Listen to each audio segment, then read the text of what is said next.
Hello everybody. This video is going to be a bit different than my other philosophy videos because I won't be talking about an argument for the existence of God. Rather, I'll just be talking about some thoughts that I've had recently about purpose and freedom and the relationship between the two. In the first part of this video, I'll be defining exactly what I mean by purpose and freedom, and in the second part of the video, I'll be explaining the uncomfortable situation we seem to be in because of our attitude towards purpose and freedom. It also has to be said that part of the reason I'm making this video is to get your response, to see what you guys think about what I'm going to have to say. I'm completely open to being challenged and having my mind changed. So, with that said, let's get into the video. First off, let me define exactly what I mean by purpose and freedom. By purpose, I mean something similar to Aristotle's idea of a final cause, that is, the end towards which something is pointed. It's not about how something happens, but rather it's about why something happens. Purpose is this why. It's an orientation or a directedness towards some end goal. John Lennox has an illustration that I think is very relevant to this.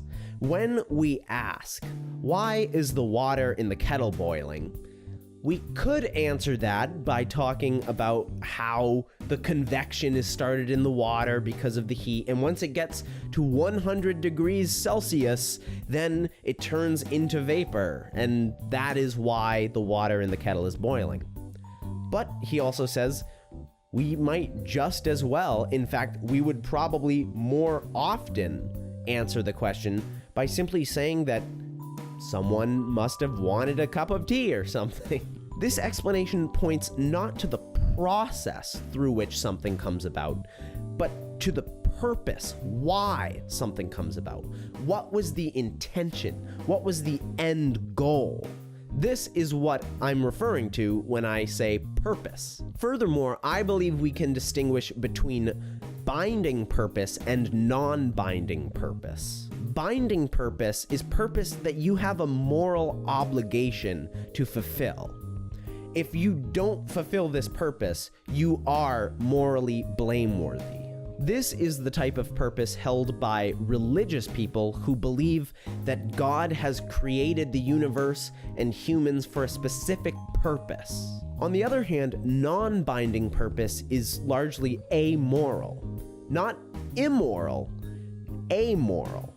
It is not morally relevant. The example by John Lennox would be this kind of non-binding purpose. I'll make it my goal to get myself a cup of tea, but I'm not morally obligated to get myself a cup of tea. Even a decision to go into a certain line of work can be non-binding. I may make it my goal to become a teacher or an engineer, but I'm not morally obligated to become a teacher or morally obligated to become an engineer. Now that I've explained what I mean by purpose, let me define what I mean by freedom. By freedom, I do not mean free will.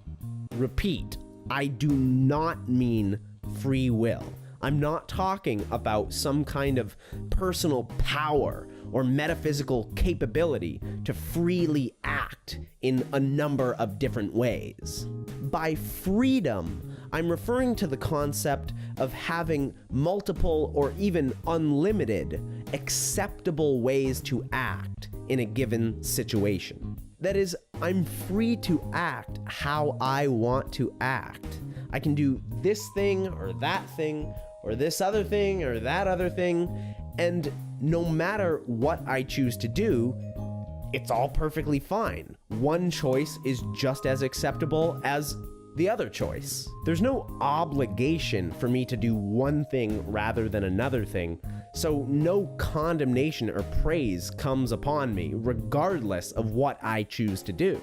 That's what I mean when I use the word freedom. Now that I've defined what I mean by purpose and freedom, I can lay out the actual conundrum that exists between the two. On the one hand, we all want to feel like our decisions and actions really matter, and that they matter to something bigger than just our individual selves. We all want our actions to carry weight and contribute to a truly significant purpose. On the other hand, we also want freedom. We don't want to be tethered down and forced to follow a certain path on pain of moral condemnation. We want to have our path open and free from some external thing imposing some meaning or purpose onto our existence. Put simply, we just want to live our lives and do what we want. But our desire to be part of and contribute to a truly significant purpose completely contradicts our desire to be free and just do what we want. If there's a goal or purpose to life that really matters and that is truly important, then in that respect, we can't possibly have the freedom to deny such a purpose. We would be refusing to take up a project that we need to take up. And the reason we need to take it up is because it's important. It actually carries weight. If we didn't have some obligation to fulfill our purpose, then our purpose couldn't possibly be truly significant or pressing. If it's perfectly fine for me to fulfill my purpose, and it's also perfectly fine for me to not fulfill my purpose, then in what sense could that purpose possibly be important? If it doesn't really matter whether or not I fulfill my purpose, it seems like that has to be because the purpose itself doesn't really matter in the first place. Ultimately, we want both importance and freedom, but importance requires some kind of obligation, and obligation is precisely the antithesis of freedom. We want the potential for fulfillment and success without the potential for unfulfillment and failure. But it's only through the potential of unfulfillment that we can even have the potential for fulfillment. When we extend purpose and freedom to the ultimate level, and we ask whether or not all of life and the universe has a real purpose to it, we reach a real problem. If there truly is an ultimate meaning to life, then it is precisely the binding nature of this meaning that casts a haunting shadow on my reality. It is utterly impossible for me to deny this freedom, even if I want to. And to fail to fulfill this purpose is to bring condemnation upon me.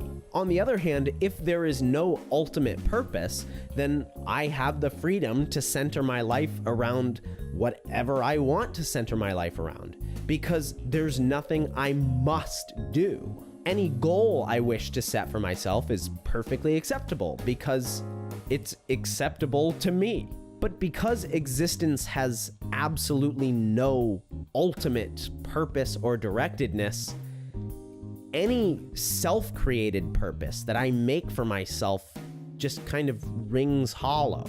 At bottom, I'm constantly reminded that my existence and my created purpose contribute absolutely nothing to anything of ultimate significance, because there is nothing of ultimate significance to be contributed to.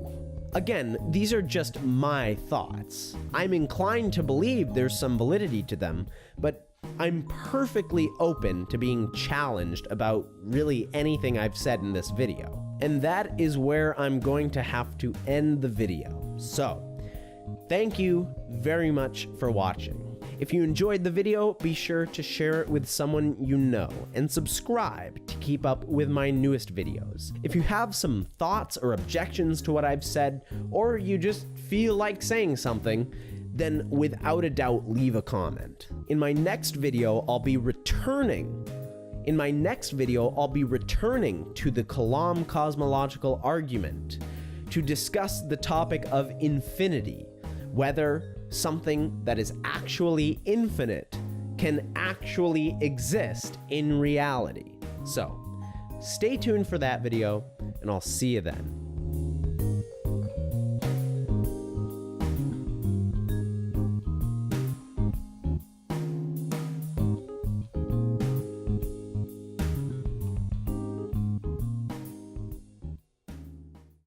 Try saying that 10 times fast. The potential for fulfillment. Yeah, okay.